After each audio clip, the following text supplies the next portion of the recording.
एक जंगल में शेर और शेरनी साथ साथ रहते थे। शेर जंगल का राजा और शेरनी जंगल की रानी थी। वह दोनों अपनी प्रजा का बड़े अच्छे से ख्याल रखते थे। कुछ दिनों बाद शेरनी अपने बेटे को जन्म देती है। वह दोनों अपने बेटे को देखकर बहुत खुश थे। कुछ दिन बीत गए थे। अब शेरनी का बेटा भी कुछ बड़ा हो गया था। तब वो अपने माता पिता से कहता है, माँ, मुझे भी आज जंगल में घूमने जाना है। प्लीज मुझे अपने साथ ले जाओ ना माँ। राजकुमार को ऐसी जिद करता देख वह दोनों उसकी बात को स्वीकार कर लेते हैं और राजकुमार को जंगल में घुमाने के लिए ले चलते हैं। राजकुमार शेरू पहली बार इस जंगल में घूम रहे थे, तो उन्हें घूमते हुए बड़ा मजा आ रहा था। कुछ दूर चलने पर शेरू को कुछ खरगोश दिखाई देते हैं। उनको देखकर शेरू बड़ा खुश होता है।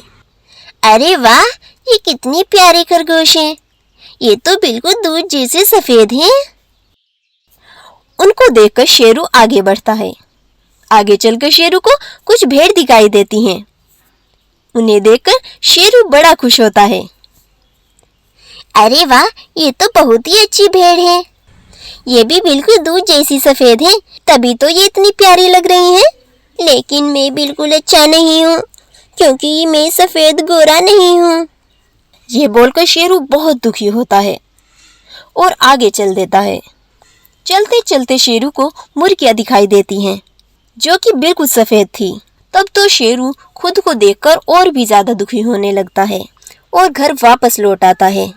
लेकिन शेरू खुद को सफेद ना पाकर बहुत दुखी था। तब कुछ देर बाद शेरनी शेरू के लिए भोजन लेकर आती है और कहती है, ये लो बेटा, मैं तुम्हारे लिए ताज़ा ताज़ा भोजन लेकर आई हूँ। तुम इसे जल्दी से खा लो। नहीं माँ, मुझे भूख नहीं है। तुम इसे ले जाओ यहाँ से, मुझे नहीं खाना। शेरू कुछ भी नहीं खाता। 2 दिन बीत गए थे। शेरू कुछ न खाने की वजह से बहुत कमजोर हो गया था।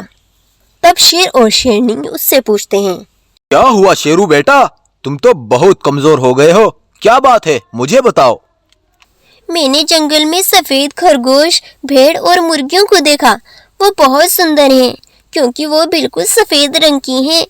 मुझे भी उन्हीं की जैसा सफेद रंग का होना है।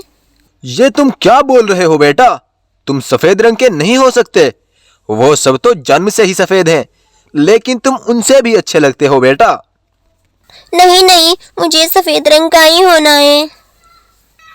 जब शेरू ऐसे जिद करने लगता है तो शेरनी सभी जानवरों को बुलाकर कहती है, सुनो दोस्तों, मेरा बेटा कुछ दिनों से खाना नहीं खा रहा है, क्योंकि वो सफेद रंग का होना चाहता है।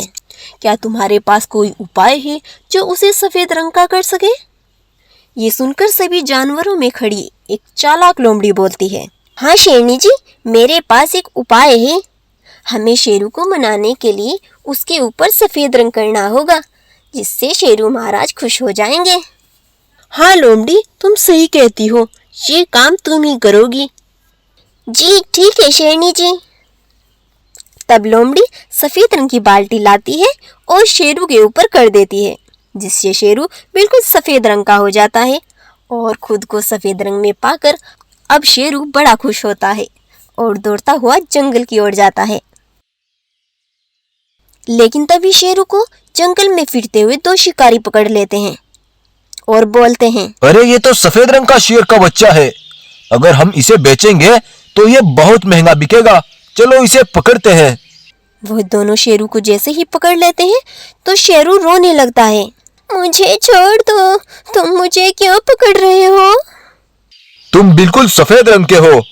हम तुम्हें बेचेंगे तो तुम बहुत पैसों में बिकोगे। ये सुनकर शेरू रोने लगता है और भगवान से प्रार्थना करता है, हे भगवान, ये मुझे सफेद रंग का समझकर मुझे पकड़ रहे हैं। कृपया करके मेरी मदद करो।